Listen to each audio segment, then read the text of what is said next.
You guys go against each other at all in practice? Yeah. I think a couple times. Yeah, a couple times. Who wins those battles? I give it to him. I give it to him sometime. I actually entered the portal that Monday when it opened, and Coach Venables was the first one to call my phone. He FaceTimed me, and I mean, we were literally just catching up. Like at that point, like it wasn't even like a conversation really about, like, he didn't have to recruit me much because out of high school I almost committed to Clemson. So we were just like this. So we kind of already knew. We scheduled my, like, on the same phone call, we had scheduled my official for the next weekend. Did you host him on his visit, you said? Did you say that? Yeah, I did. He was at my house, and we had a good time, you know. He looked just like Kobe, so it was basically a family. That's like the biggest thing right now. Is everyone saying I look like Kobe, especially sound like him. Man, that's the biggest thing. It's more of the sound. Yeah, the sound. Take me through some of the goals and expectations for this season. Having the best offense in the college football. You go to any team in the country, they're going to say national championship. But, you know, I think in the Big 12, I mean, before I got here, they were on a streak. They had 6 in a row. Yeah. I came in here, we started losing. But obviously we're going to turn that around. You know, we're definitely working on bringing that prime Oklahoma defense back. What's up, guys? Welcome into the Next Up podcast. I'm Adam Breneman. We're in Norman, Oklahoma, talking to Oklahoma football players today. Dasan McCullough, Jalil Farooq, and Danny Stutsman. Going to talk to those guys about what OU football is like behind the scenes. Appreciate them for coming to do it. A shout out to the Noun Hotel.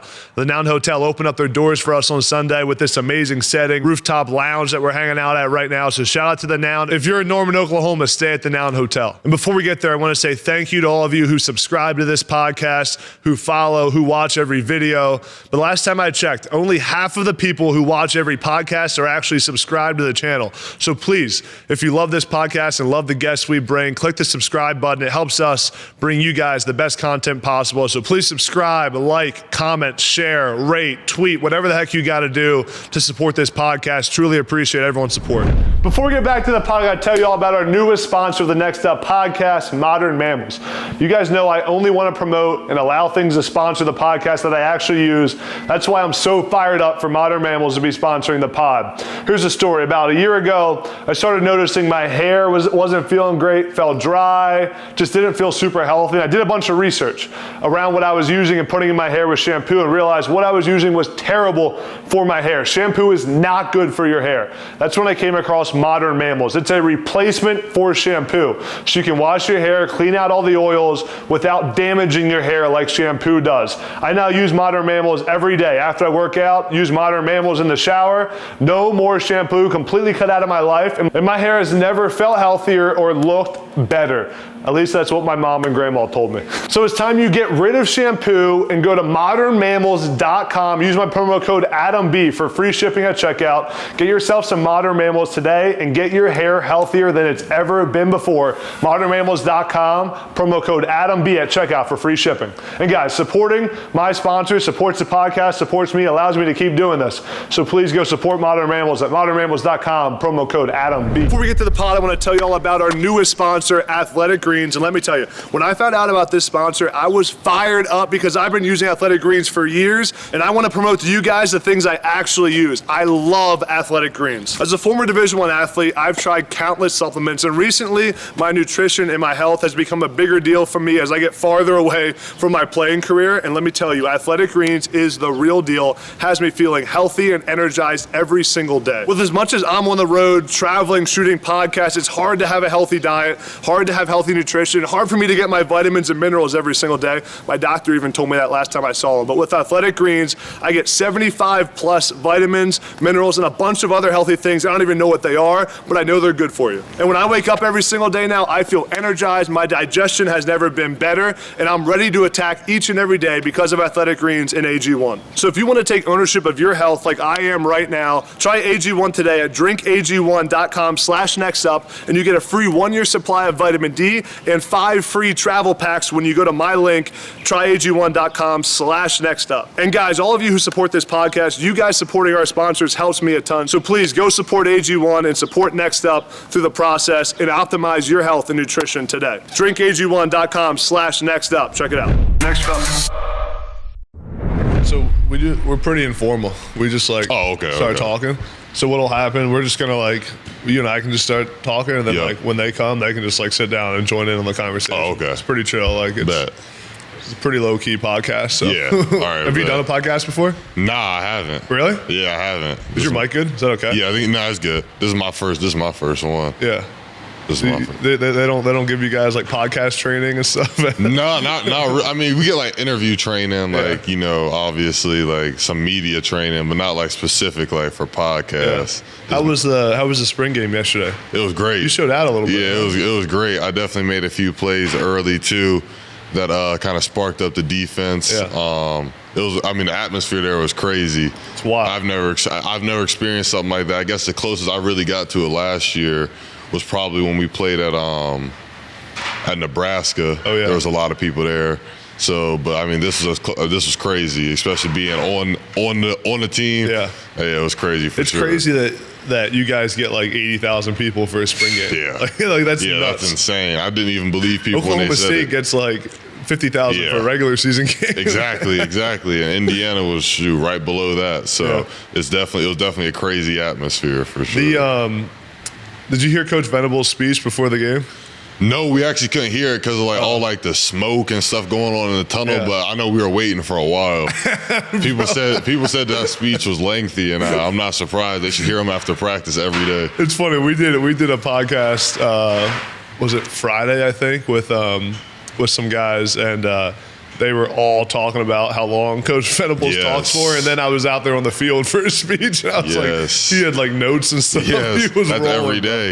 every day after. I think the last practice we had, so that would have been Thursday. He was probably talking for 45 minutes afterwards. We're on one knee switching every 5 minutes type hurting. It was bad. That's funny. How do you think spring went as a whole? I think it went great.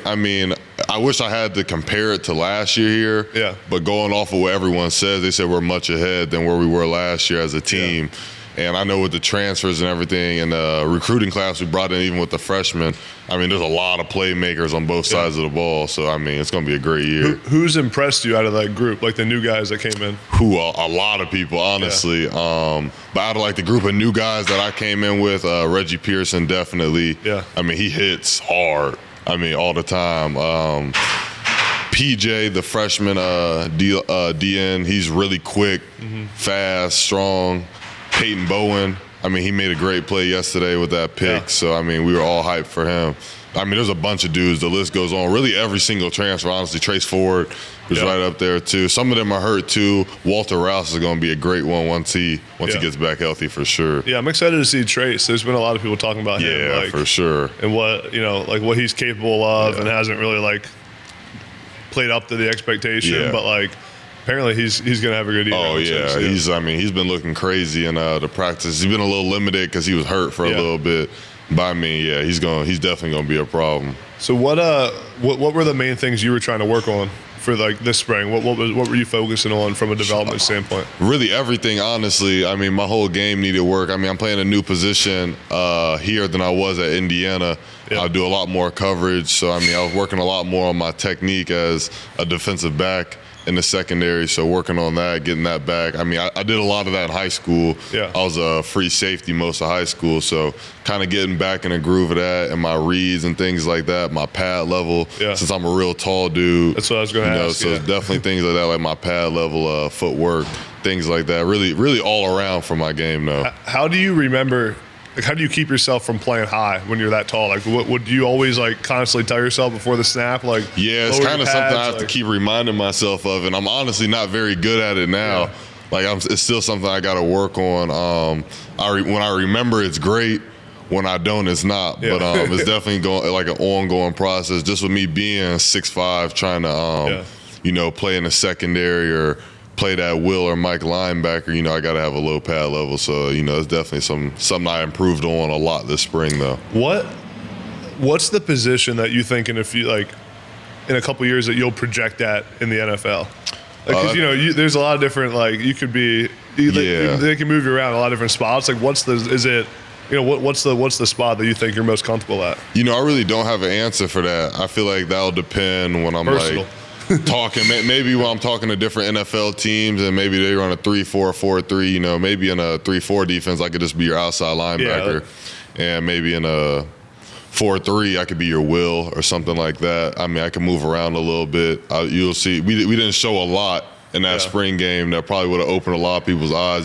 They didn't see me move around at all. Yeah. I was strictly playing cheetah during the spring game. We just kept it bland like that. So there's definitely a lot of things, obviously, we don't show.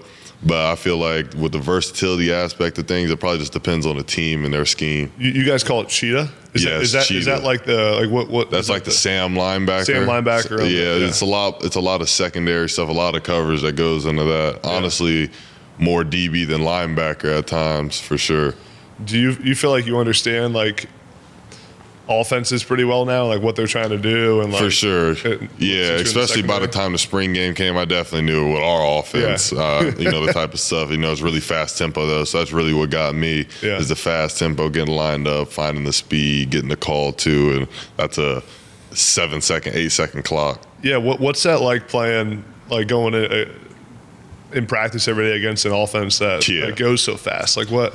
It definitely gets you conditioned. Yeah, it definitely gets me conditioned during 7-on-7 like during 7-on-7 if we'll be running, I might run 5 reps in a row, quick tempo, and then I'm going straight over to D-line one-on-ones against the O-line. Oh, yeah. So I'm coming back and forth. So, I mean, it's like a whole conditioning day for me, literally. Yeah, you got to do it all. That competition is crazy, though. I mean, going up against every day with dudes like Drake Stoops. Yeah. We got Andrell Anthony. I mean, the list goes on with our receiver room. Great running backs, too. We got a couple that are dinged up, but still great ones that were healthy for the spring game. So the competition here has been crazy. So I've been getting a lot better. Who's the toughest guy to cover on the team?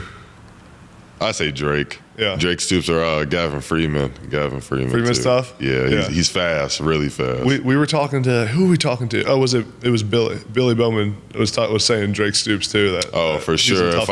I'd say Drake Stoops is definitely the hardest to guard on any lateral route because he's so quick. And he's so good with his eyes and selling it. Like he's a legitimate route runner. And Gavin Freeman, I'd say he's definitely a deep ball threat. Like he has speed when he gets going. So if you don't get hands on him, it could be roll. Yeah, it could be tough. Tell me about your recruiting process. Mm-hmm. What was that like? You're saying coming out of the portal, here? So I entered the portal like beginning of December. And when I entered it, I posted it, and then I actually entered the portal that Monday when it opened. And Coach Venables was the first one to call my phone. He FaceTimed me, and I mean, we were literally just catching up. Like at that point, like it wasn't even like a conversation really about, like he didn't have to recruit me much because out of high school I almost committed to Clemson. Mm-hmm. So we were just like this. So we kind of already knew. We scheduled on the same phone call. We had scheduled my official for the next weekend. I went up there for the weekend. I really just wanted to make sure I liked the city. Yeah. I knew I was going to like everything Coach Venables was going to bring to the table. So, I mean, I love the campus. I want to make sure I knew the guys. I love the guys, too. I mean, they're a great group of teammates for sure. So, I mean, it was a really easy decision, honestly. What other schools were you looking at that time? Michigan and Tennessee were probably the other. You take OVs to those too? I didn't. The next week I was going to go to Tennessee, but I committed to Oklahoma on my official visit. That's sweet. So you just knew when you got there. Oh, for sure, yeah. It was over. I knew it was great, and I knew Coach Venables had the best plan for me in my future too. I knew that coming out of high school also, so that's why it was a quick conversation, really. Yeah, that's sweet. What do they do on the official visit? Take us through start to finish. What did you do on the OV? Well, we actually so Coach Valai had picked us up from the airport. Mm-hmm. Me and my whole family were here besides my dad. And we came right here, right to the Now. Yeah, we came right to the Now, got dressed quick, and then we headed right to the stadium for the first time. And it was crazy when I saw the stadium. Yeah. I visited here once my sophomore year because Coach Riley was recruiting me. Oh, okay. But then I got to come back, and it was like some updated stuff. Like it wasn't how I remembered it. I really just saw, when I came, I really just saw the indoor and like the main facility, the entrance. So getting to really go through the facilities, and I got to see all that, like the locker room and the training tables and all the recovery rooms. It was crazy, really. comparing it to what Indiana had. Yeah. So, I mean, huge upgrade. I mean, it was crazy. So we went from there. I think we got dinner after that. And then that's when I met my host, which was Danny. So I got to meet him, real funny dude, upbeat personality. I got to meet him, Kip Lewis. Those were the two in the car when they came pick me up. I mean, it was great just spending time with those guys. I went back to their place. There's some other guys there too. I'm gonna see if I can remember. Kelvin was there. Damon Harmon was there. Those may have been those are the guys I can remember off the top of my head. So those were the first group of guys I really got to meet to set the tone for how are these guys as teammates. I mean, they were all great dudes, funny dudes that were focused on what they wanted to do. So I mean, it was great to be around them. What's the biggest difference between Indiana and here? Before we get back to the pod, we got to talk about something super important. Fellas, I know you guys are using those sharp razors to shave your face and to shave your manly areas. I'm telling you, stop doing it. I was in your shoes. I was using regular razors, and then I found Manscaped. The Manscaped sponsored the pod a few months ago, and I started using their products. It has changed my routine and my life completely. I told you before about Smooth Sack Summer. It's now Fresh Ball Fall. You need fresh balls in the fall. There's no excuse not to be fresh. Let's be honest. We both know we go in a little bit nervous to our manly grooming routine with the regular old razors we use, but with Manscaped, it takes away any feeling of being nervous. I use the Lawnmower 4.0 when I'm doing my manly grooming. I use the Beard Hedger for my face, and the reviews have been immaculate. Just take my word on that one, boys. So I'm telling you, if you're using regular old razors, stop and use Manscaped. And you can go to manscaped.com and use my code ADAMB for 20% off and free shipping. I'm telling you guys, it's Fresh Ball Fall. Using Manscaped will change your routine, change your manlyhood, and change your life. Manscaped.com, promo code ADAMB for 20% off and free shipping. What's the biggest difference between Indiana and here? Is it just like the support you get from off the field stuff? I mean, it's a lot of, I'd say there's a lot of different things. I don't want to bash Indiana or anything. I'd just say from a football standpoint, definitely the competitive nature. You know, there's a lot more guys here that want more out of football than just the college level, for sure. I'd say on a coaching level, I'd say Coach Venables is next level compared to any coach from a defensive standpoint, and how he develops linebackers just like me is crazy in my eyes from all different sizes. He really knows what he's doing. So from those two standpoints, I'd say that's the biggest difference. And then really the off the field support for sure. Just from fans and the whole atmosphere as a whole of Norman, and how it's really a football town. That's the first for me, because Indiana's definitely more of a basketball school for sure. Yeah. So I mean, just being around really football is being the focus has been the main change. Do people recognize you around campus and stuff? For sure. You fans yeah, I feel like they say I'm just real. It's because of my height and my hair color. Everyone knows who you are. They just put two and two together. So for sure, when I was coming to the into the spring game, right in front of the facility, there was a bunch of fans there too. And I tried to. This was early too. This may have been. This was before 11 o'clock. So this was around 10:30. Yeah. And there was a bunch of fans there, and they came up to me.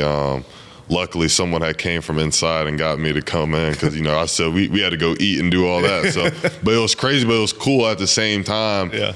Because you don't at Indiana, I definitely got that being a hometown kid, but getting in this type of environment with just with such passionate fans about football yearly is crazy. What went into the decision to transfer? How'd you come to that choice?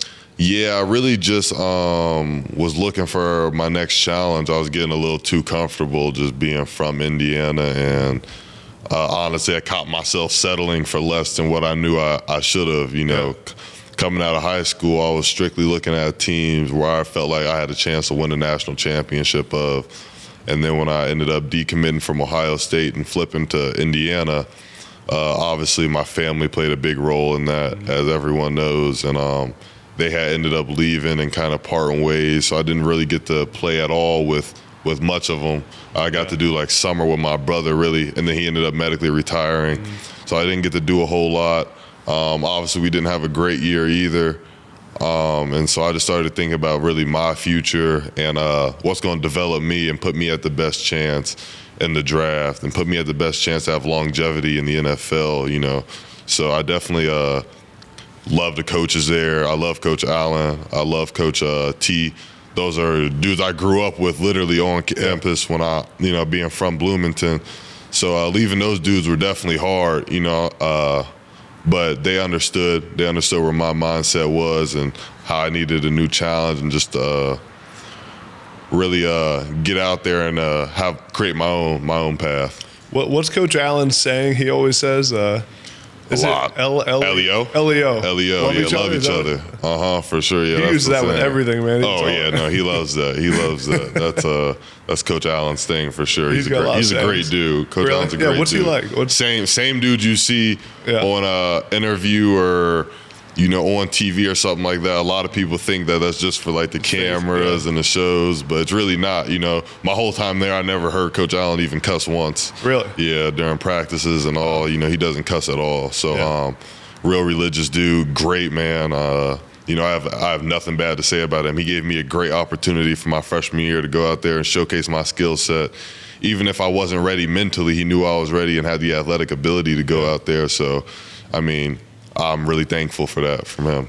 Your high school recruiting process was a little dramatic at some points, right? For sure. Take me through that whole thing, because you ended up flipping to the hometown school at the was it at the last minute or was it what? It was close. It wasn't last minute though. I remember following it when it was happening. Yeah, it was definitely a build up. Yes. It happened in that summer going into my senior year, and originally I wasn't going to flip at all. I even put out a tweet when my dad got the job at Indiana. That's really where it all started. Yeah. When my dad got the job at Indiana, then they started speculating if I'd flip there. And I immediately put out a tweet saying, like, no. Like, just and that was the truth, honestly. Like, just my dad being there wasn't – because I know how coaching works, and he could be gone the next year. So I knew just having my dad there wasn't a big enough reason for me just to transfer there. Kind of, Indiana wasn't recruiting me out of high school either, besides the offer I got, really. But they weren't recruiting you? What do you mean? No, I wasn't recruited by Indiana. You know, I was more like it was like Ohio State, Clemson, and they didn't think they had a shot at you. Yeah, it was kind of like that. Like they didn't really think they had a shot. Yeah, so they didn't really recruit me, which I don't blame them or have hard feelings about that. So my dad ended up going there. Then a couple weeks later, my younger brother had committed to Indiana, and that's where like a little spark hit like in my head, and I started thinking about it.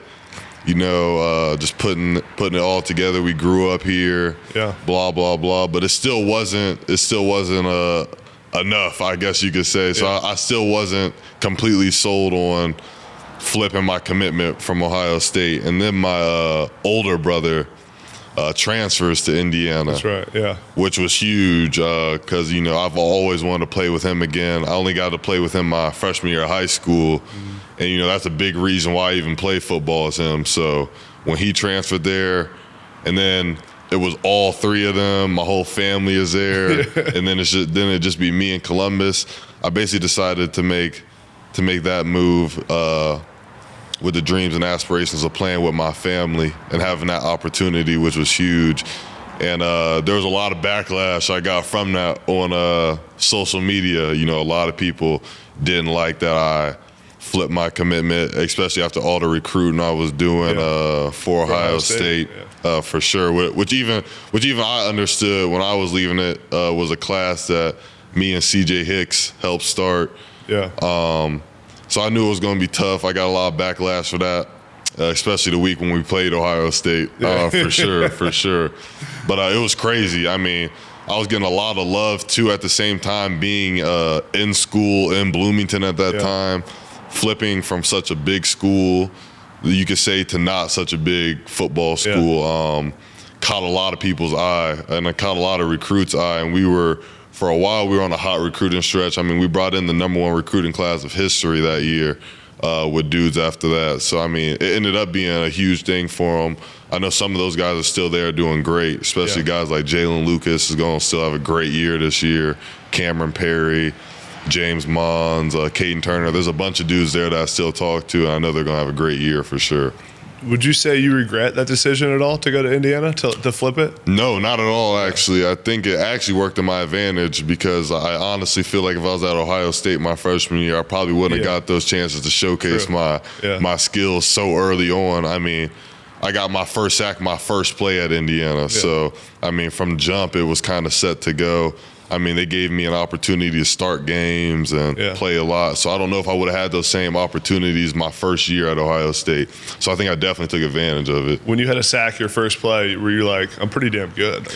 Yeah, it was crazy. I honestly couldn't. I didn't even know what to think at the time. I went in. It was literally the first third down of the game against Illinois, and we ran a stunt with me and Cam Jones.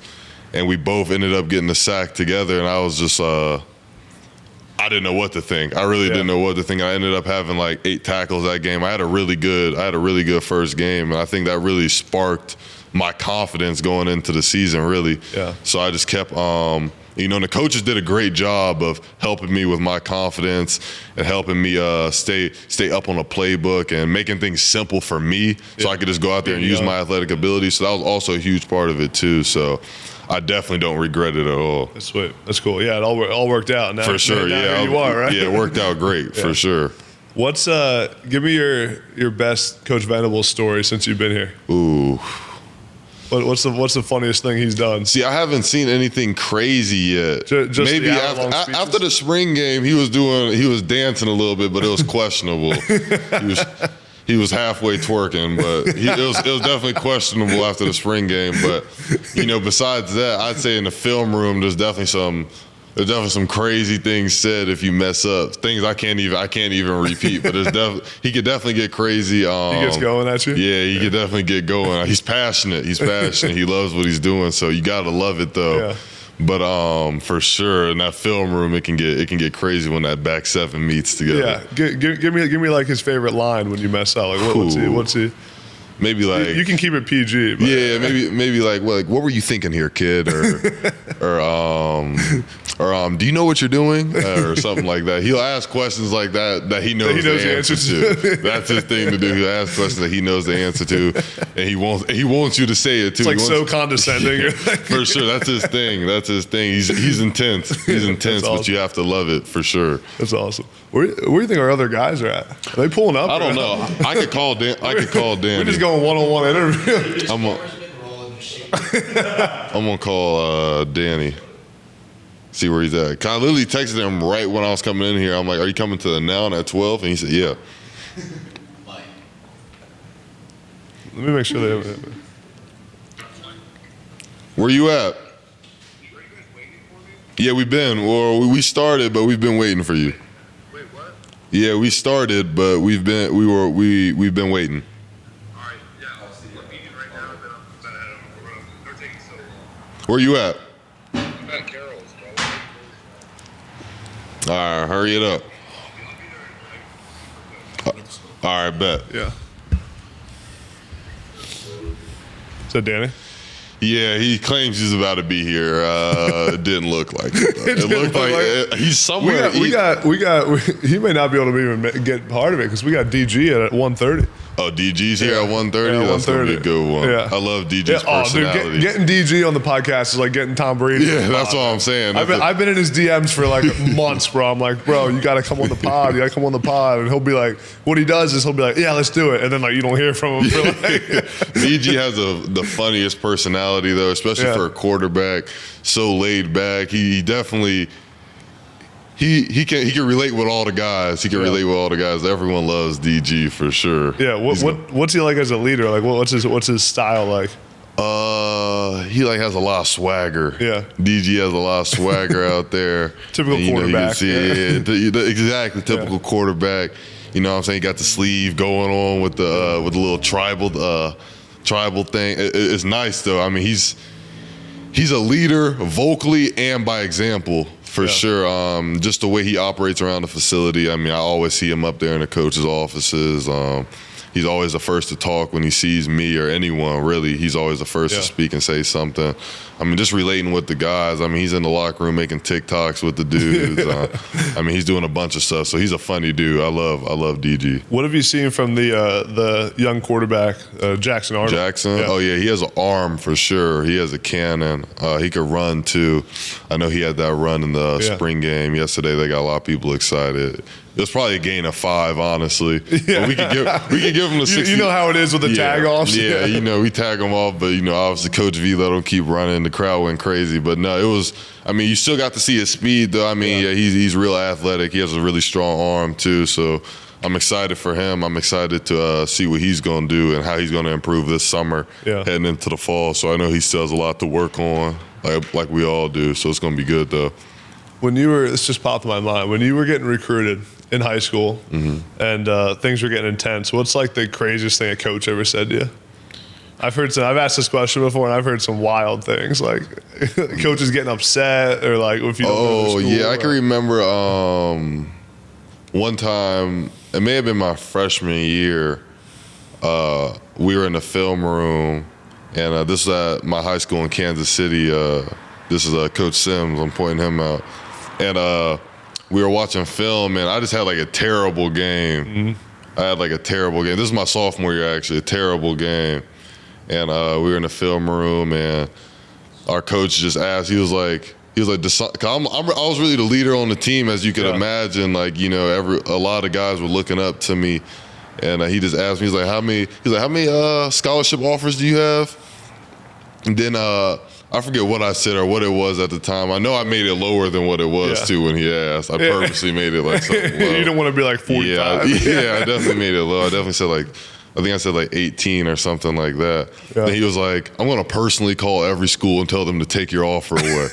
And then he wasn't joking either. Like, it's like he wasn't joking. Like, a coach really came up I think it was the next week. And he was like, oh, yeah, Dasan played terrible. He was like, yeah, Dasan had a terrible week in practice and the game, He's too. He's telling the truth, man.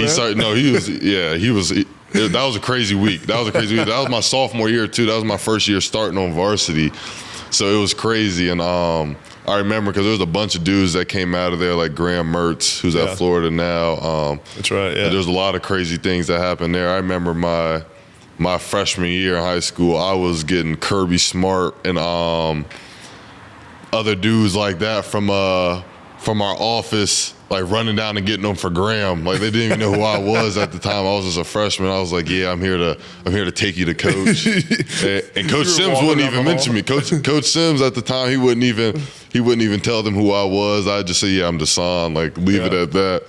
And it was crazy. He was definitely an intense coach, but he really set the blueprint on how to use me as a player, which I give him a lot of props for, because he could have easily, just said, all right, yeah, you're tall, big, just play linebacker, or just play safety at 6'3" at the time, or just play end. But he really, at that level, he was moving me around per snaps, getting me at middle linebacker, edge, free safety, corner. Yeah. He was really setting the blueprint on how a college could use me. So, I give him a lot of props for that. I say that's definitely like one of the best coaches I've had. You were playing corner in high school? My sophomore year, I was playing. I was you around 6'4". Press man. Yeah, I was literally just playing press. I was playing press. I was playing press corner, and I was playing free safety. Jeez. As a sophomore. So I didn't even play linebacker, actually. Like, legitimately, I didn't play linebacker till my senior year of high school. Yeah. My junior year, I was mainly a free safety. Who's the player in the league that you emulate the most, so you feel like you fit what they do? I guess you could say Isaiah Simmons. Yeah. It's pretty similar there. That's what I was just thinking. Yes. I'd say just with the versatility aspect, too. Especially us both being from Kansas also. Both from the same. That's right. We're both from the same city. We're both from Olathe. That's a connection we have. I definitely say him. But then I take pieces from other people's games. Like, I really like Von Miller. Yeah. There's a lot of DBs and stuff I watch too, like Marlon Humphrey. So Jalen Ramsey. There's a bunch of dudes that I just like watch their like techniques, like really on things, and emulate it in my own game. And I know how I have to tweak things because I might have less speed than this guy, but I also might have a lot more length than this guy. So, just critiquing it and putting in my game, really. Kansas is just breeding out freak linebackers. They really are. Jaron, too. Jaron's up there, too. He runs Jaron's he's one of the fastest dudes on our defense. He runs a 10-3. Yeah. He did in high school. Yeah, he's crazy. Yeah. Yeah, exactly. So he can move, too, especially at around 230. Yeah. He's cruising. Let's talk about NIL. All right. How's NIL been for you? You bringing the dough right now? You could say that. Yeah, you could say so. It's definitely an upgrade from just with this amount of support than what Indiana had for sure. So I'm definitely getting out there more, doing a lot more events, which I love too. And even if it's not exactly NIL events, there's a lot of more like community service events we're doing here too with like Soul Mission. We'll go clean places. We'll go. I know there's a trip to South Africa that's coming up here that some dudes are taking. I was a little late hopping on that with my passport and everything. But there's a great. I think there's about 20 dudes going to South Africa in May after finals. So just the different things we do here. Yeah, it's crazy. Just the amount of traveling they do and events. I've never really had that. So yeah, it's been a big upgrade. You've been media trained well. You just pivot the NIL question into community service. That was a little bit. That was good, man. That was good. Just deflecting into the community service. A little bit. What are your favorite NIL deals you've done? We have our Cream and Crimson, which is kind of like the collective, but it's like. So I do a bunch of different things in it though. So it's our Cream and Crimson collective, but I could it could be posting things, or it could be like you have an autograph signing here, or there's a community service event here. Yeah. So it could move around. It's not just post a TikTok for Cream and Crimson, or post one thing on Instagram and you get this amount of money. Yeah. So there's a bunch of. That's why I like it so much. Though, there's all these different things I get to do and travel to maybe even Oklahoma City and do. So there's a bunch of different things. So I'd say that's definitely the main one is Cream and Crimson, or Crimson and Cream. When you're, so many people talk about NIL and the transfer portal nowadays and that stuff. When you're transferring, how does NIL come into play in that process? I've talked to a bunch of guys who transfer and they're you get on campus and then they tell you how much money you're going to get, or what the collective calls you and talks to you. How does that happen with Crimson and Cream when you're deciding to transfer? Yeah, so with other schools in the portal, it definitely popped up sooner in the conversation on the phone. Yeah. With a couple of those other schools. They just call you and be like, we can give you this amount of money. Kind of like that almost. That's kind of the first thing they talked about, which really wasn't my biggest thing going into the portal because, I still have money. I'm not hungry for money or things like that. So I was really the first thing I was looking for was the best football situation. Yeah.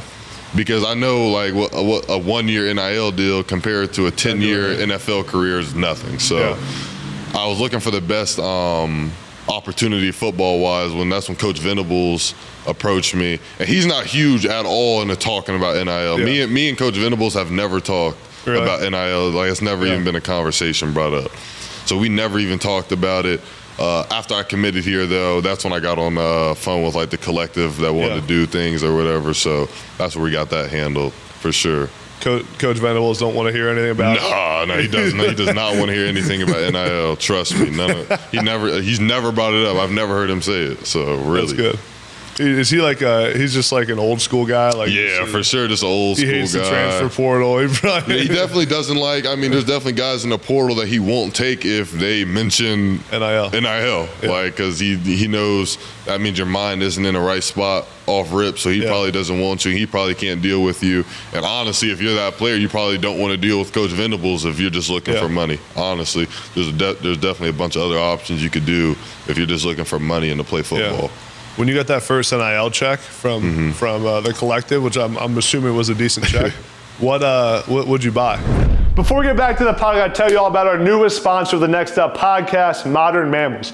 You guys know I only want to promote and allow things to sponsor the podcast that I actually use. That's why I'm so fired up for Modern Mammals to be sponsoring the pod. Here's the story. About a year ago, I started noticing my hair wasn't feeling great, felt dry, just didn't feel super healthy. I did a bunch of research around what I was using and putting in my hair with shampoo and realized what I was using was terrible for my hair. Shampoo is not good for your hair. That's when I came across Modern Mammals. It's a replacement for shampoo. So you can wash your hair, clean out all the oils without damaging your hair like shampoo does. I now use Modern Mammals every day. After I work out, use Modern Mammals in the shower. No more shampoo, completely cut out of my life. And my hair has never felt healthier or looked better. At least that's what my mom and grandma told me. So it's time you get rid of shampoo and go to modernmammals.com. Use my promo code ADAMB for free shipping at checkout. Get yourself some Modern Mammals today and get your hair healthier than it's ever been before. Modernmammals.com, promo code ADAMB at checkout for free shipping. And guys, supporting my sponsor supports the podcast, supports me, allows me to keep doing this. So please go support Modern Mammals at modernmammals.com, promo code ADAMB. When you got that first NIL check from the collective, which I'm assuming was a decent check, what'd you buy? Like, what'd you do with all the money? Is that, like, I want to hear everything you got. What did you? You got that sweatshirt? I actually got this over spring break, but the first thing, I definitely got a bunch of shoes. I got a couple pairs of shoes for sure. There wasn't a lot, like, I was really just going like shopping around campus, really. Like, it was like the perfect opportunity, getting your first NIL check and being in a new city. Yeah. So it's kind of like I get to experience this, that, and the third. Took some of the guys out to eat. Some of my close friends like Kobe and Andrell, guys like that. You know, just going around campus and doing stuff like that. We went shopping at the mall in OKC. I don't think I bought anything huge though. Like nothing where I spent a crazy amount of money. You didn't buy a car or anything? No. I got a car. Like just based off my family. Like I got a car. Like January. I just got in Indiana. Like still in South Bend, not even here. Yeah. So. Have you heard any crazy NIL stories from like other guys in college football or any guys you know? Yeah, I definitely won't say when and where, but it's definitely some guys at different, not here. These are all stories from somewhere else. I've definitely heard of guys getting crazy amounts of money. Yeah. You know, buying crazy things, Hellcats, things like that, crazy cars, chains. I mean, there's stuff you can see on social media too, and you might start to question it, like, and then you're like, yeah, it's definitely that NIL money. So there's a lot of crazy stuff dudes buy, for sure. But I mean, it also gets some people in trouble, so you got to be careful too. What's up, bro? How y'all doing, man? You're late. Good with you, my boy. You're late. We just been rolling, bro. So we're just going. We're talking NIL right now. You talking about money? We're talking money. He was just telling us all the stuff he's bought with his NIL this money. The money, man. This is the guy to talk to about it. All right, tell us about your NIL, man. Tell us about it. And I'm a great fan of NIL, so I can't say I can't say I haven't been enjoying myself. So I bet a couple of little things, couple of little purchases. Pretty much my biggest purchase was a little chain. A little chain? Yeah, a little, it wasn't too big, not too too small. little, not too little. You know what I'm saying? Just enough for you guys to see. So just a little show my little money I'm earning. You know, that's it. Yeah. How'd you think spring went for you? Spring went pretty good. It's always a good spring where offense do have good days, defense have good days.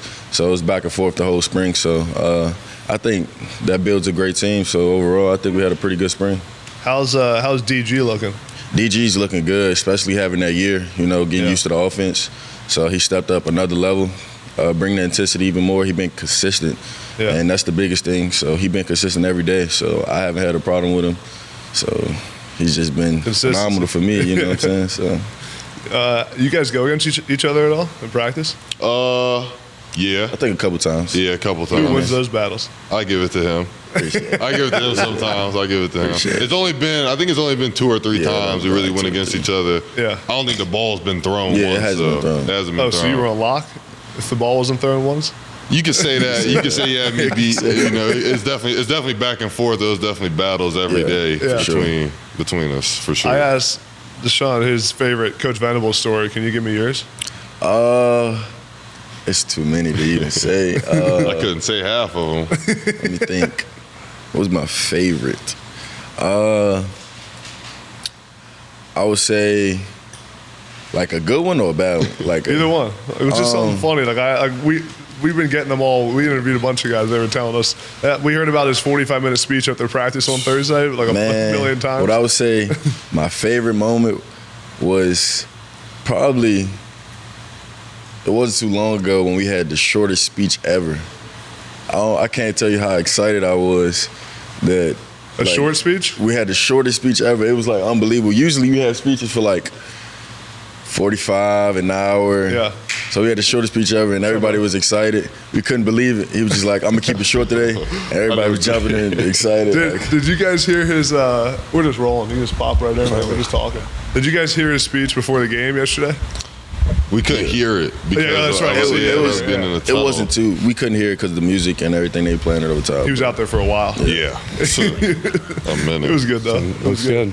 What's up, Good, bro? Danny? How you guys doing? I watched it, though. I did watch it yesterday. I had rewatched the game on the TV version, and I saw he had all the alumni go out there and link arms and then, get in tight. It was pretty cool, actually. Yeah, it was cool. It was cool, for Yeah. sure. So he definitely had the script down for whatever he wanted to do, and he did it well, too. I saw the crowd loved it. Yeah, that's sweet.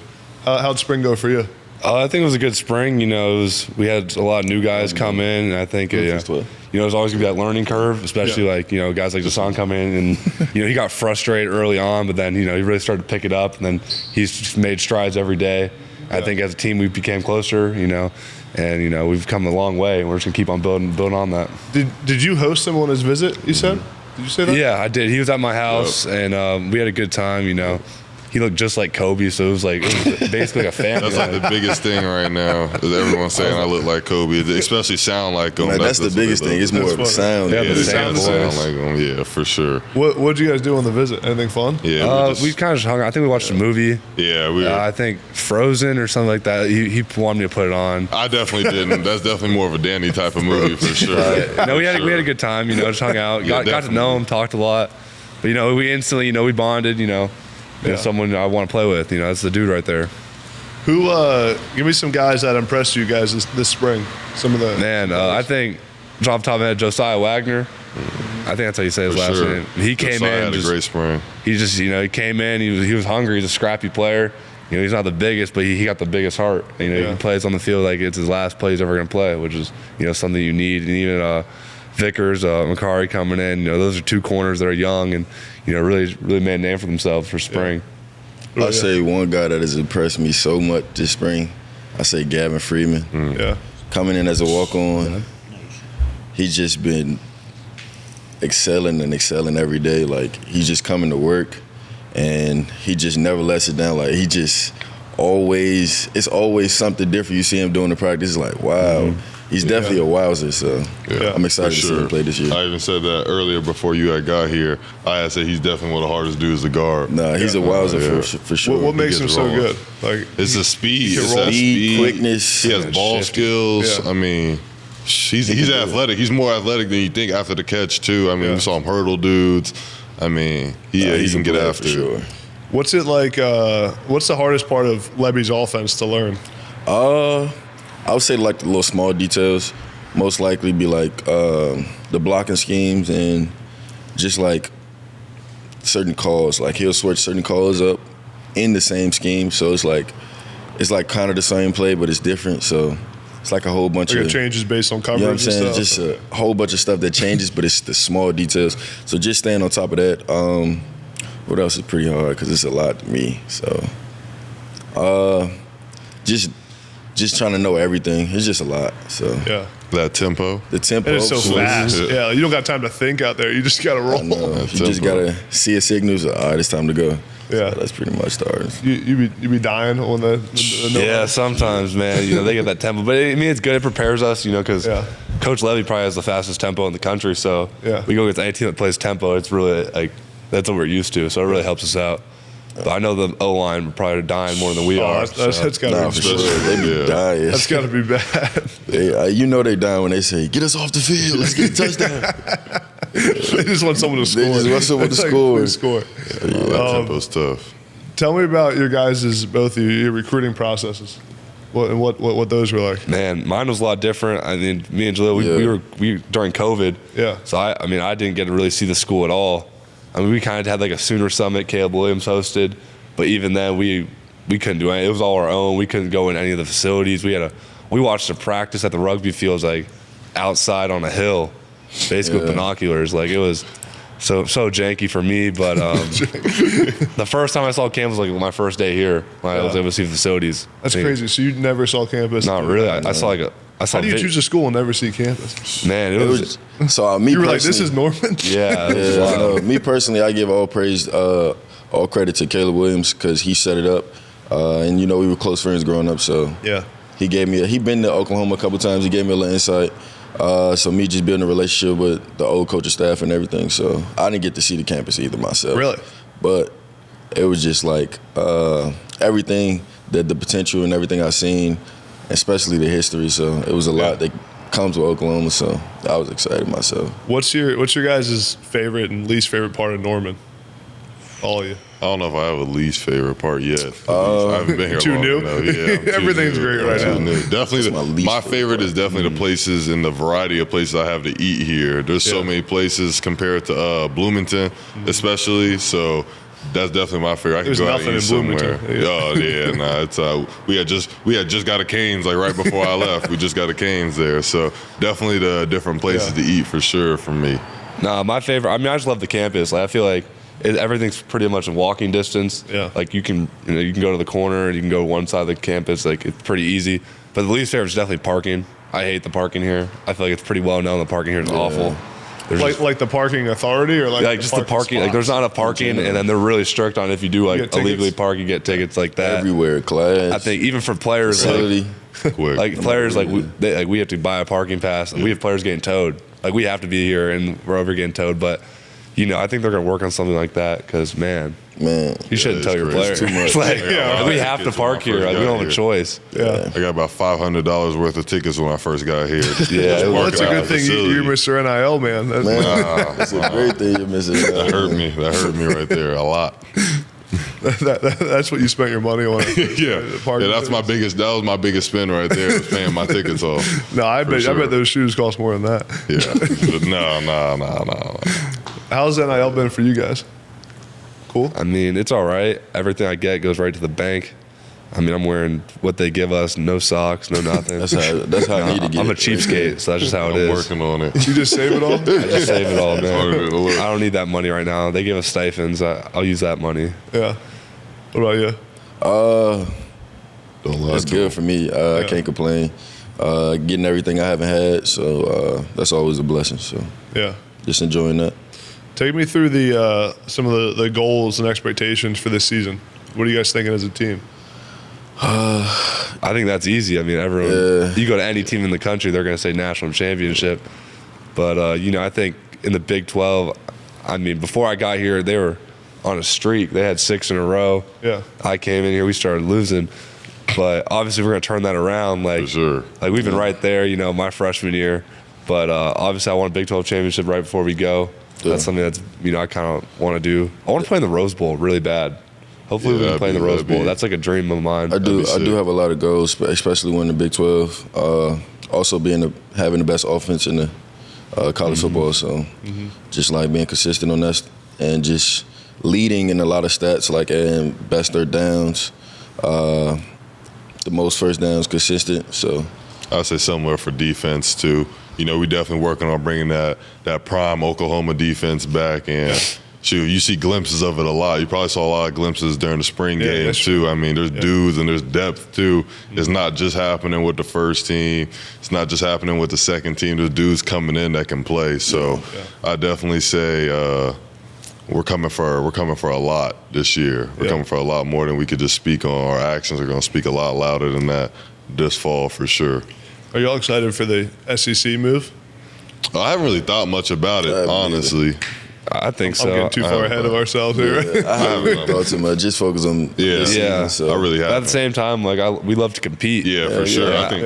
Were you guys fired up when you heard about it? Oh yeah, I wish it was this year, but Yeah, Sam. I wish it would have happened this year too. But I think it's going to be great. I mean, we're going to be going against great teams every week in that SEC. And I think we're going to prove a lot to a lot of people when Oklahoma comes in the SEC and they see how we perform for sure.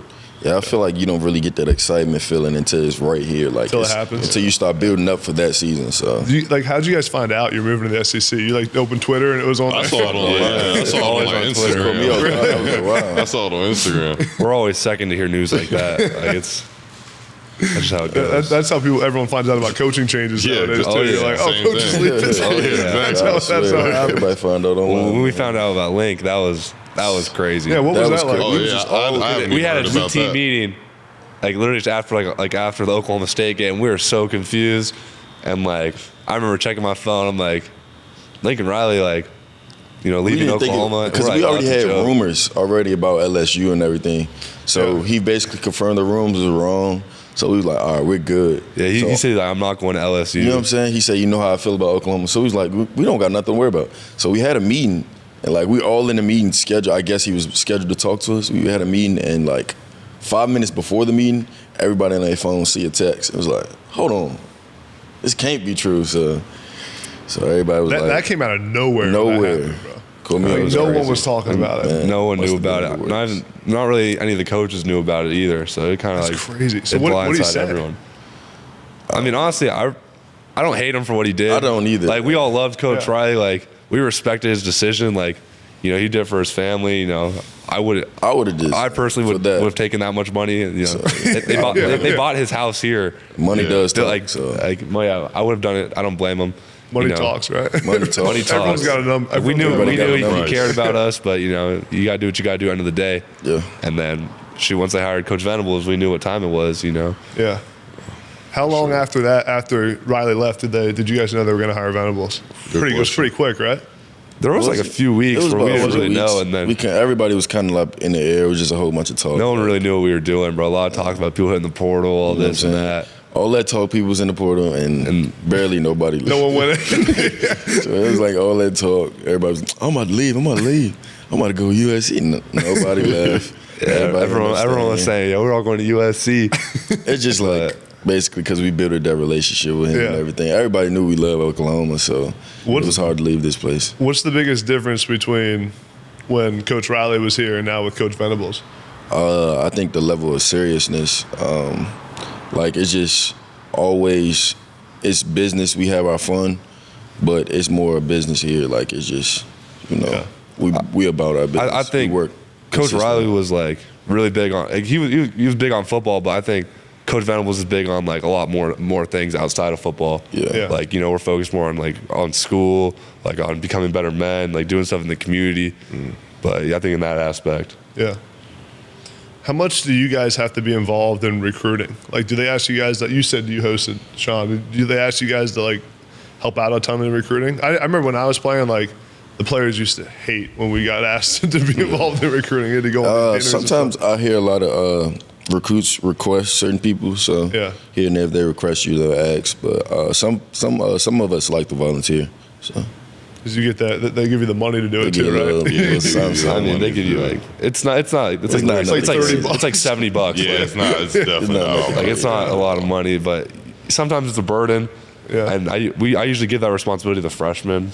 I'll be like, Kip, Cobe, take these guys. And lately, Cobe's been getting mad at me, I'm not taking that recruit. I'm bro, I had to do it when I was a freshman. One time Kobe had a recruit. He's like, yeah, I'll pick him up. He didn't pick up the guy.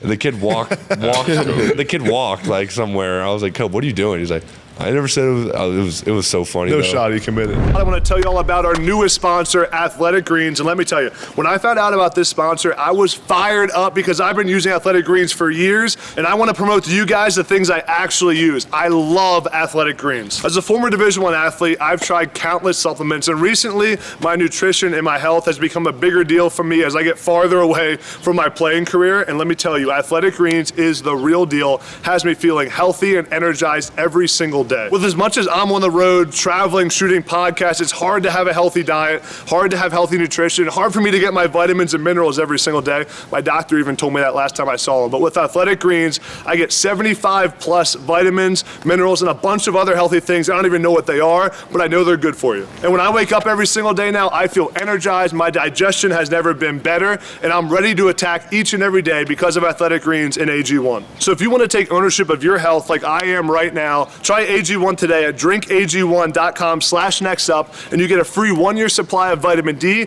and 5 free travel packs when you go to my link, tryag1.com/nextup. And guys, all of you who support this podcast, you guys supporting our sponsors helps me a ton. So please go support AG1 and support Next Up through the process and optimize your health and nutrition today. drinkag1.com/nextup. Check it out.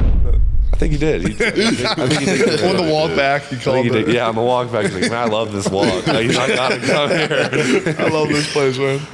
That's funny. We were talking about before you guys came on, like when you guys were getting recruited again, your process was different because of COVID. What are any crazy things like coaches were saying to you and stuff? I always ask guys this, they're like, coach called me like 42 times in one day, or like any crazy things go on? Not here. I think not here, but like any one time a coach called me because I was up late playing like Xbox, and like a coach called me at like 12 like at night. But like, what he did was he called me and then hung up really quick. So like, I got a notification, text me like, just want to let like. I called him back right away. Yeah. He declined my call. He's like, just want to let you know I was thinking about you. And I was like, why didn't you answer my call? I called you. I called him back the next day or something. Like, I was like you didn't have to do all that, but thanks for thinking about me late night. Calling me late at night, but that's different. I had a pretty vanilla recruiting process in that. I could say. I know you got something. Yeah, I do. I could say coach was blowing me up. And then he told me I was treating him like an old girlfriend, or I was treating him like a girl I didn't want. So it was like, he was blowing me up consistently. And I was like, I just talked to him like an hour ago. So I was like, I wasn't trying to talk again. So yeah, he blew me up consistently. He was like, man, why you keep treating me like this? I was like, I apologize, bro. That's funny. I know you gotta have something crazy. I really don't, because I committed so early in my recruiting process. I committed my sophomore year to Ohio State, so I really don't have anything crazy. Here's my question for you. What was the conversation like with Ohio State when you called Ryan Day and told him you were going to Indiana? Like, how'd you handle that? That couldn't have been an easy conversation. Yeah, it definitely wasn't. He definitely wanted me to like take a second and like think about it and make sure it's really what I wanted to do. But at the same time, they preach family. Yeah. And they preach, and that's something that they preach there. So he understood, why I was leaving and the reason I went there. Even crazier story is when I first committed to Ohio State, he didn't take my commitment initially. Really? Yeah, Ohio State initially didn't take my commitment. It was during COVID, so they wanted to see me really. I guess they wanted to see me in person. So when that time, when I thought I was ready. I called up there and I told him I was ready to commit. My position coach was excited, but Coach Day was like, "Let's hold off. Like, let's. They want to see me in person first. Like, I never visited Ohio State. I never saw any of those coaches in person before. Yeah. I saw them on Zoom. I did a little Zoom virtual visit. So that was my first time really seeing them. And I think that went on. I tried to commit there in June, and that went on all the way until August. When they finally were just like, all right, COVID's not going to be left up for me to be able to come down there and actually be able to see you like on visit terms. So they ended up taking my commitment in August. So I was just, staying solid for 2 months. Were you basically salty when they wouldn't take your commitment? For sure. I was going to commit to Clemson like the next day. Yeah. I was going to commit to Clemson like the next day, but I knew that was going to be kind of out of anger, so I kind of just gave it a second. I really wanted to go to Ohio State, and so I just basically just took the long road and just kept working on it. They wanted. I was like sending them like me like next to a fridge, like so they could see like how tall you were. They wanted to see like how tall I was, like how tall I actually was, or send them a picture of me on the scale, or they wanted to see a bunch of different things. I was literally going to my high school field, recruiting me recording me doing like indie drills that they sent me to do and send back to them. And this was all during that June to August like process. Yeah. And I could have easily have been like, I have 53 other offers. Like I don't have to go to Ohio State. Yeah. But I was kind of committed to them, so it was hard when I had to let go, and I had switched to Indiana. But it really wasn't a long talk at all because they understood why. My whole family was there, and my position.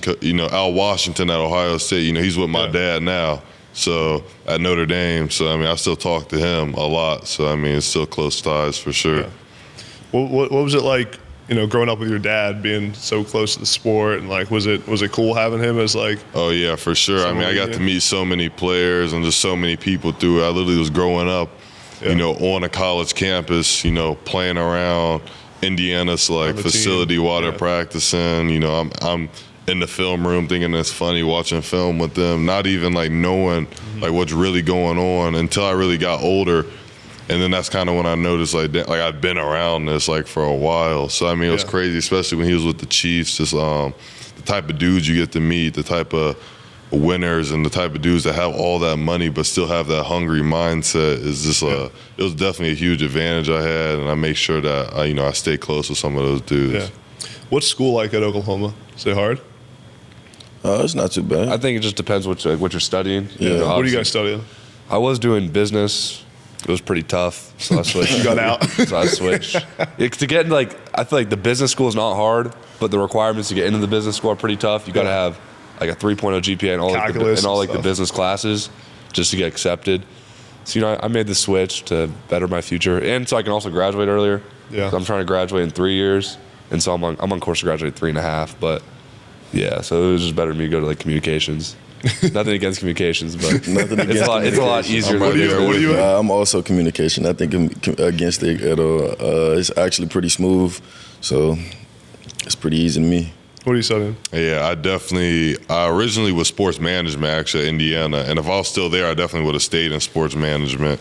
But I came here and they offered sports business, which is a lot different though. So I actually ended up switching my major to communication. I'm right there with. That sounds like the football major. I'm right there with y'all now. You feel me? I feel like the communications for me, like Iloki can help me. Same. Like I've learned from being here, I'm good in front of a camera. Like I'd be having those little segments in front of a camera. For sure. So if I have a communications major with that, like it sounds professional. So it's not just a football major. What do you guys want to do when you're done playing? Coach. That's my problem. Coach? Yeah, no question. I actually don't know what I want to do yet. I'm kind of it's still up in the air. I don't know if I want to coach. I just feel like it comes with too much, a lot of time consuming. I think after football, when I finish, I think I just want to chill, relax, find something small to do, chill to do. I don't think I could give all my time again. I couldn't coach, but I want to work on cars. Cars? Yeah. Or my dad has a painting business. I could become a painter. So painting or build cars. Not on camera? I thought you wanted to be on TV. No, I mean, I could go into that, but I like working on cars, get my hands dirty, something like that.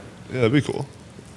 Cars just sitting in the garage. That's not what I thought you were going to say. I knew he was going to say something like that. I was on his little talk he was doing with his dad on Twitter, and he had said he wanted, maybe when he was done playing football, he wanted to open a little garage with his dad. I was paying attention or whatever. Like I feel like if I wasn't good at football, I'd like become a mechanic. Like that just doesn't pay very well. So, but maybe when I'm done, I go to like trade school. Fast and Furious, something like that. Like learn how to do like that. I see what you're saying. The thing about coaching now with you got to deal with NIL, like kids wanting to get paid, the transfer portal, like it's recruiting too your own much. I players. can imagine. I don't know how they do it. I talked to my dad about it. Yeah, what's he say about it? I mean, he's not. I mean, for him, it's kind of different because at Notre Dame, a lot of the dudes won't transfer just because you can still get that type of degree from Notre Dame. So a lot of dudes don't leave. So he's kind of in a different space in that.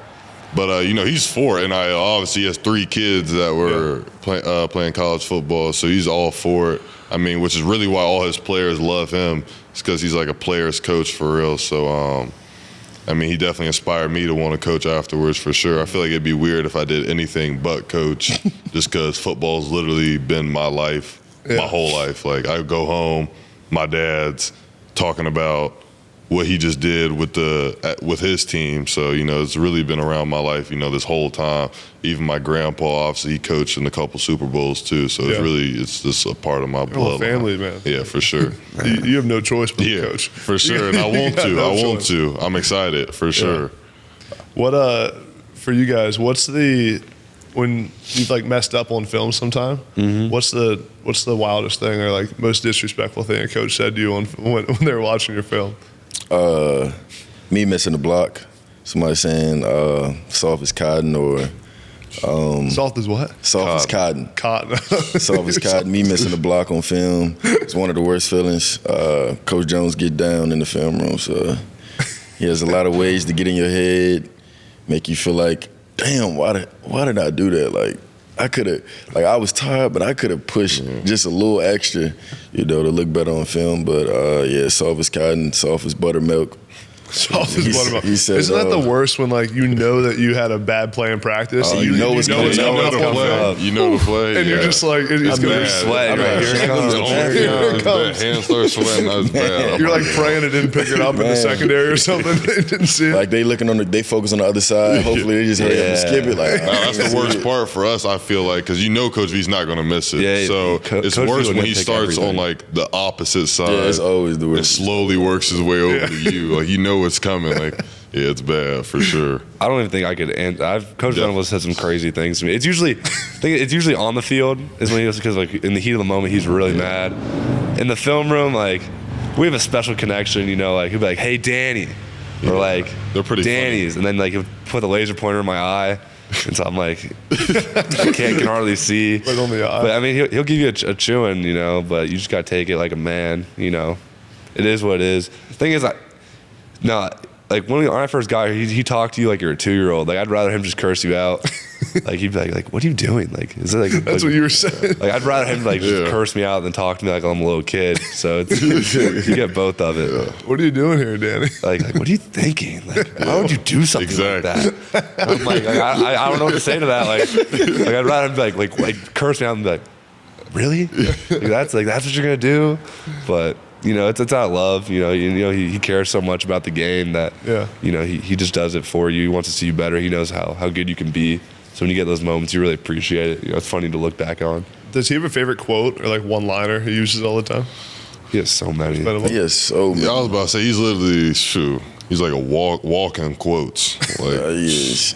Like in our meetings, like we have to finish his sentences. Like he'll be like three's out, we gotta say one's in, or like something like that, and just we always finish his sentences. He's a quote man for sure. Yeah, no question. He has a lot. I'm still trying to memorize some of them so I can fill in his blanks. Yeah. He be asking questions mid-sentence. He'll stop talking and wait for us to finish it for him. He probably uses the Dabo quotes all the time, too, 100%. Right? Yeah, he might. Probably. Definitely does. Probably. Yeah, because Dabo's got tons of them. Because I know, like, if I was to, like, look at Clemson's players, like, look in their comments, like, they'll do the same quotes that we hear every day. So I know, like, it's the same thing. I did notice that. Yeah. That's funny. What's your favorite part of the facility?